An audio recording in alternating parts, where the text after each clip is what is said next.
This week's work is all about self-care. It's a very important issue in many professions, and it tends to get too little attention.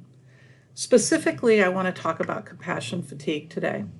Talk a little bit about what it is and also ways to deal with compassion fatigue. This particular topic is so important because self-awareness of compassion fatigue and burnout flow into the mental and physical management to keep our feelings under control. So what is compassion fatigue? A couple different ways to define it, but some common characteristics are being emotionally or physically exhausted, the inability to feel empathy for others, and this is a change for someone who's usually in the help, or for some people in the helping profession. Part of the reason we get into this profession is because we do feel empathy for others, including our clients. When you no longer feel that empathy, it's time to really look at yourselves and wonder if you're a little bit burned out. Some of the new literature is calling this secondary traumatic stress, or STS. And the National Child Traumatic Stress Network defines this as emotional duress that results when an individual hears about firsthand trauma experiences of another. And very often in mental health work or social work, that's exactly what we're hearing every day. So how do we get STS? So it's often the result of working directly with victims of disasters, trauma, or illness.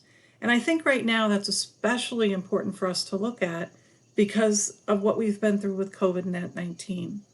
We see on television the healthcare professionals, the doctors and the nurses that are dealing with truly sick people every day and losing so many of their patients.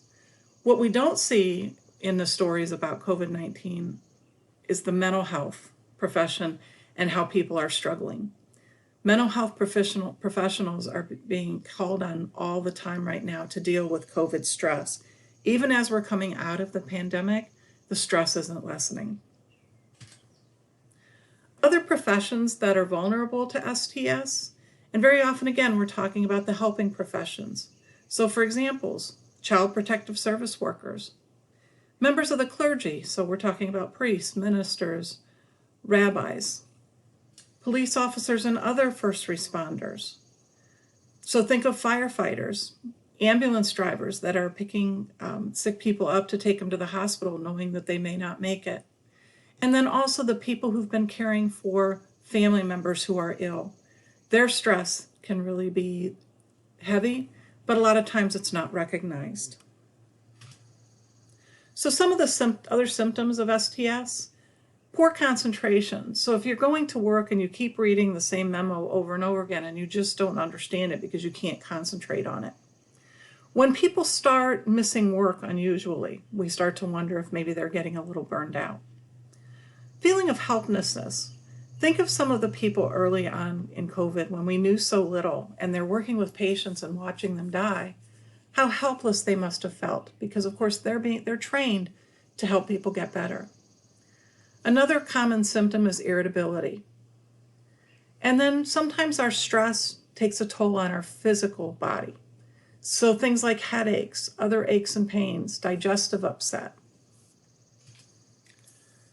A lot of this has led to a new discipline within the medical profession called traumatology. So traumatology is defined as the study of wounds and injuries caused by accidents or violence to a person. Very often in this society, we downplay trauma and how it impacts people.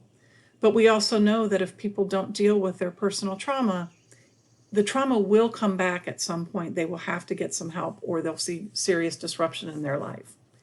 I've included a link for the International Society for Traumatic Stress Studies. Another term for STS is secondary victimization or vicarious traumatization. So that just by listening to people's stories, we become traumatized right along with them. Very often too, if we have trauma in our past, their recollection of trauma may trigger something in us, and we need to be aware of that.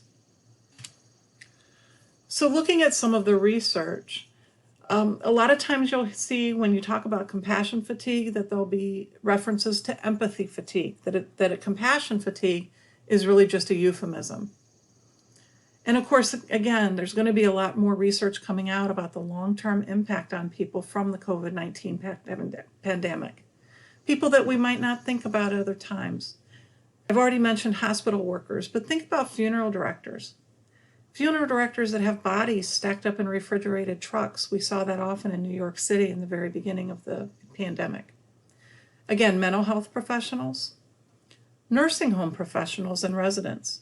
So you might wonder why I included residents there. We know the professionals are having a hard time because of the illnesses in some of their residents, but also the residents that are used to seeing family on a regular basis and weren't permitted to have visitors. So that leads to the feeling of isolation, and that can almost be traumatic for residents. So how can we measure it? One of the more common tools for measuring this is the Professional Quality of Life Inventory. I've given you a link to it here, and also within that website is a link to the manual if you want to learn more about it. In addition, one of your assignments this week is completing this inventory. So when we're measuring things, we're measuring negative feelings driven by fear and work-related trauma. This is a free tool available to all, and again, it includes a free manual. And then we're measuring two aspects of the quality of life.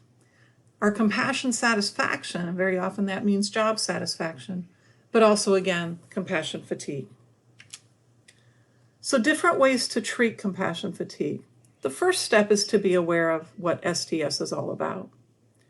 And then identifying individual symptoms. So if you're working with someone that may feel this STS, ask them to tell us about what they're feeling, how their body feels. Do they feel tired? Do they feel drained?